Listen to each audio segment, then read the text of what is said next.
बिस्मिल्लाहिर्रहमानिर्रहीम, अस्सलाम वालेकुम। आज की इस वीडियो में हम बात करेंगे नेक्सम कैप्सूल के बारे में। नेक्सम कैप्सूल जो है ये गेट्स फार्मा की जो है ब्रांड है, बड़ी ही अच्छी कंपनी है गेट्स जो है।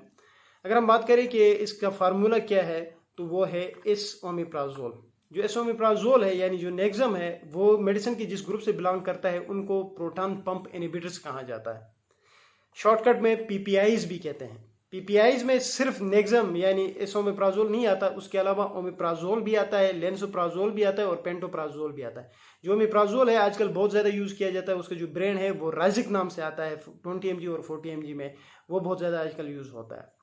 अच्छा, अगर नेक्सम की बात करें तो नेक्सम जो है वो 20 mg में भी आता है और 40 mg में भी आता है। जो मेरे हाथ में है इस टाइम वो है 40 mg। जो 40 mg है, अगर इसकी बात करें, इसकी प्राइस की बात करें तो आजकल जो इसकी प्राइस है वो है 440 रुपये और जो 20 mg है उसकी प्राइस है 250 रुपये। अच्छा, अब हम बात करते हैं इसके यूजेस के बारे में। जो एसोमेप्राजोल है यानी जो नेक्सम है उसको यूज़ किया जाता है most commonly gastro-oesophageal reflex disease में। शॉर्टकट में गैस्ट्रोएसोफेजियल रिफ्लेक्स डिजीज को गढ़ भी कहा जाता है। अब ये डिजीज होती क्या है?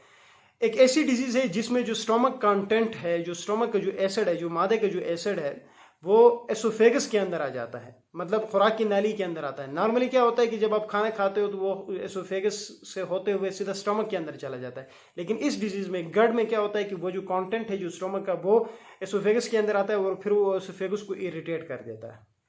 तो उस डिजीज में ये बहुत ज़्यादा यूज होती है, गैस्ट्रो एसोफेजियल रिफ्लेक्स डिजीज में। उसके अलावा जो डिजीज है वो है गैस्ट्रिक अल्सर।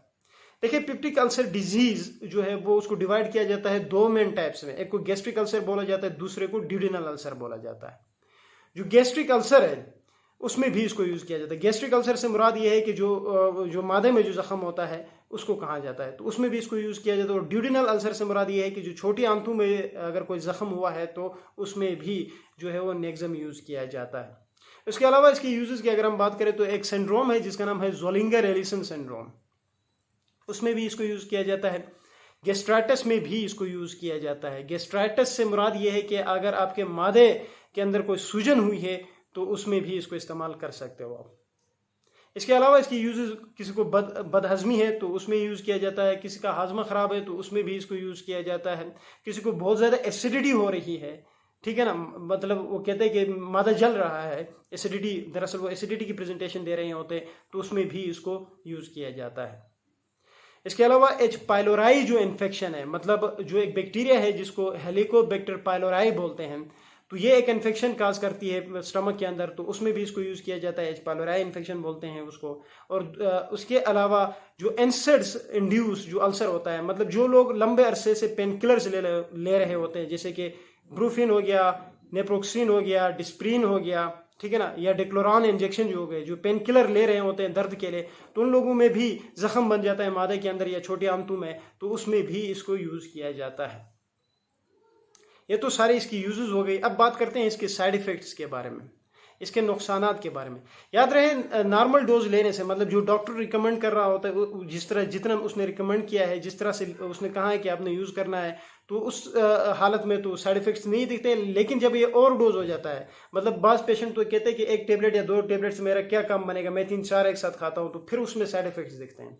और वो जो साइड इफेक्ट्स होते हैं वो नोजिया होता है, वॉमिटिंग होती है, डायरिया होती है, कॉन्स्टिपेशन होता है। बाद लोगों में कॉन्स्टिपेशन भी देखा गया है।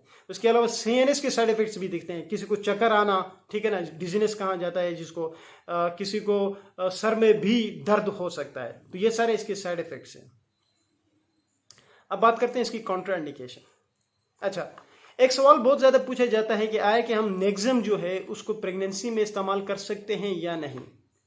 मैंने पहले भी कहा, जो पीपीआईज है यानी जो प्रोटॉन पंप इनहिबिटर्स है उसमें सिर्फ नेक्सम नहीं आता, मतलब एसोमेप्राजोल नहीं आता, उसके अलावा ओमेप्राजोल भी आता है, लेंसोप्राजोल भी आता है, पेंटोप्राजोल भी आता है। एक बात आपने याद रखनी है कि जो पीपीआईज की जो मेडिसिन है, जो ओमेप्राजोल है यानी जो राइजिक नाम से आजकल बहुत ज़्यादा यूज होती है, वो वाहिद एक दवाई है जो आप प्रेगनेंसी में बिल्कुल यूज नहीं कर सकते हो।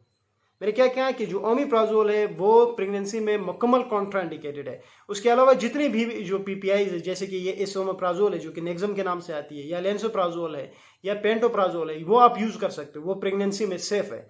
लेकिन जो मोस्टली जो रिकमेंड की जाती है प्रेगनेंसी में वो है लेंसोप्राजोल, क्योंकि बाकी जो है जैसे कि पेंटोप्राजोल है या जो एसोमेप्राजोल है, ये अगर आप प्रेगनेंसी में दे रहे हो तो विद काशन यूज़ करनी होती है।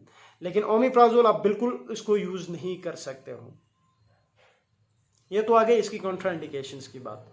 अब बात करते हैं इसकी हाउ टू यूज़ इट, कि कैसे इसको इस्तेमाल करना है। जब भी आप देखते हो डॉक्टर्स अमूमन प्रिस्क्राइब कर रहे होते हैं तो उसमें वो लिखते हैं कि 1/OD। ओडी जो है एक मेडिकल एब्रीवेशन है, एक मेडिकल टर्म है जिसका मतलब होता है वंस ए डे।